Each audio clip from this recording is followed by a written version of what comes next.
trying, and if you're going to try to move it, you ought to do it in the cold months of the year. Yeah. But if it's really, really leggy, you're better off to get a new one. My son is probably going to hang in there with it and try to make it working. Yeah. No, possum haw, any of the hollies are pretty much sun lovers. Is that a Calabian, that green on green? Nope, that we'll talk about in just a minute. That's a type of alocasia. Other things that are pretty that can be used in ground covers in shady areas, the so-called asparagus ferns. They're not ferns at all, but really three different forms of this that you're likely to see. This is one they call asparagus springeri. The one that has the more conical growth is actually a variety. This is asparagus densiflorus variety springeri. That's a very closely related plant. That's asparagus densiflorus myri, the one they call the foxtail. It will do well in a shady area. There's another real pretty one, if somebody didn't buy it all this week, called the so-called Ming fern, asparagus myrioclatus. Is a beautiful, very lacy looking form of asparagus. Makes a wonderful cut flower, or cut foliage rather, if you're doing cut flowers and you want a really pretty foliage to mix with it. And I think we probably have some. Again, I took off a little early yesterday to do the newsletter, and I don't know what sold after we left. But yesterday morning, there were a bunch of the Ming ferns up just to the right up in our little shade area up there. Also good evergreen plants. Now, most years,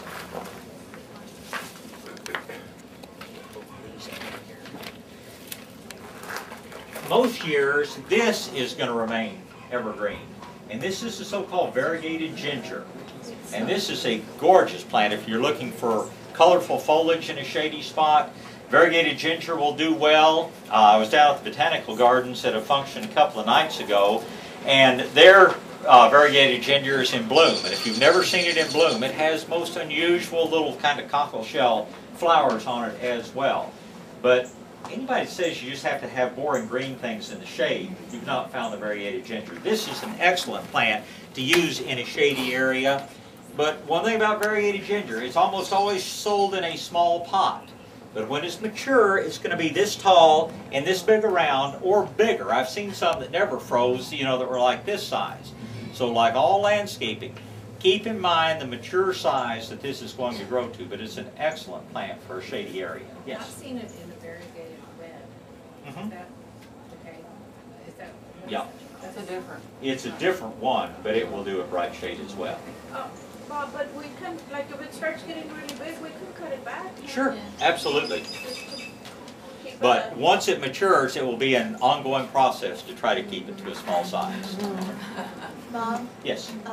Getting back to the asparagus farm, I have great big pots that are just root bound like crazy. What do you do with them when they're, I mean, they're gorgeous, but you water them, and I mean, You the enjoy roots them. are- That's what I like for. Yeah, you know, just put it in that place, you know, where all I have is the leaves. Sure. You can certainly plant them in the ground if you can dig a big enough hole. That's what I think, as hard as a rock. Can you separate? God, I'm trying to dig it out No. with a knife. If you're trying to soften the soil, you know, something like Medina Plus or something will work to soften it. But again, underneath those big magnolia trees, you may hit a lot of roots. But dig and bar and a sharp shovel. If you can get a big enough hole, it will do fine in the ground. Or bust the bottom out of that pot, sink it about 4 inches down, and just let it grow that way. Sometimes it'll break the pot for you. Yeah, yeah. But no, you really can't divide them. You take an axe to divide them, and you tear up. They're growing from a crown. Even though they have a huge amount of roots, they don't have underground stems and things that can really be divided very well. So it's put it in a bigger pot, put it in the ground, or give it away. Well, we can't get it from our balcony upstairs. It's so big. I haven't figured out how. You can cut them back. You can cut them back. You can totally cut the top off, and they'll just put on a whole bunch of new shoots coming out. But yeah. It'll freeze and do that. Well, it's been a long time since we had a freeze. It was hard enough to do it. There is one other plant that I want to mention, but I'm not going to encourage you on this too much unless you just really like it. This is a plant they call a Japanese Aurelia, also known as a Fatsia. And these plants are excellent for the shade if you have soil that drains well and if you watch your watering.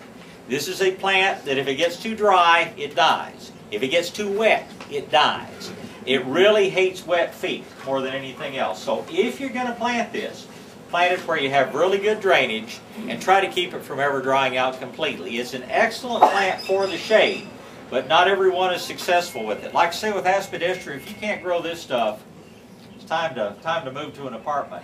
This is a little bit more temperamental. But if you're looking for some variety and something that'll grow 4 to 5 feet in height, the so-called Aurelia or Fatsia can be a real good choice. Okay, so those are some of the evergreen, what I would call medium-sized plants for you to put into your shady area. I want to talk briefly about ground cover materials that will do well in there. And for evergreen, there are 3 of them that really come to mind. You know, I think we have them over here again, just one room to bring everything. But dwarf monkey grass, if you want something that looks like grass, the little dwarf monkey grass or dwarf Ophiopelgon loves a shady spot. It can be planted almost anywhere. It is a little bit slow to grow and spread, but it'll do just fine in your shade garden. It is also used for people that put flagstone down for a walkway. You can also put it in between the rocks and let it grow up. It's real pretty. It's sort of a natural mortar between the rocks. But if you're going to plant dwarf monkey grass or any plant between flagstones or whatever, plant it down low. You want the crown of the plant to be like 1 inch down from the edge of the rock. The temptation is to plant it up, you know, right where the soil is even with the top of the rock. The problem with that is if this turns into a higher traffic area from dogs or people, you will wear it down. You'll wear it down to soil level and you'll probably kill it. If you have it recessed down about 1 inch down, kind of like getting a haircut, you can wear the top of it over and over and over. You can wear the top of it off and it'll keep right on coming back out and will look real good. So dwarf monkey grass in small areas is one of my favorite plants, you know, to use for a ground cover material. If you want a vining plant, the 2 good choices are either vinca, the evergreen vincas, vinca major or vinca minor, or Asiatic jasmine. The vinca is faster growing, but it is susceptible to a little caterpillar that wants to come in every now and then, and in an entire weekend, or in a weekend, can eat your entire crop of leaves. I've known people to leave for the weekend and have a nice green ground cover and come back on Monday and have nothing left but bare stems. It grows right back out, but this little green caterpillar about this long will occasionally get after the foliage on your vincas. You can spray a little BT, you can control it very easily. We don't recommend spraying BT everywhere, of course, because we'd be hurting our butterfly populations, but that's the one disadvantage to the vinca. But it is a faster growing ground cover. Asiatic jasmine is probably the toughest and hardiest of all ground covers, and it does fine in the deep shade, it does fine in full sun. But always remember that the saying about ground covers, I think, was developed for Asiatic jasmine. The first year they sleep, the second year they creep, the 3rd year they leap. Back in the days when I was digging holes and doing landscape planting, I always told people that wanted Asiatic, you're going to hate it the first 2 years. But I'm warning you, it's not going to do anything real appreciable. But I'm telling you now, don't call me till the 3rd year or the 4th year. And nobody ever called. But if you're planting Asiatic jasmine, don't wait until the night before the party to do it. The only other option is to get the bigger pots of it, and then as we've discussed, sometimes digging a hole in among tree roots and things can be a problem. But if you've got some time to play with, planting the 4-inch pots of Asiatic jasmine, give it about 3 years, it's going to give you an absolutely beautiful ground cover. But you're not going to like it for the first 3 years. So, you know, move off to Hawaii or somewhere for a couple of years, rent your house out, and when you come back you'll have a nice ground cover. Yes? On the Asiatic jasmine, if you let it get really thick, can you cut it way, way down without damaging it? Or You can cut it way, way down. It'll take it a while to come back. Okay. But that's another, you know, another good point.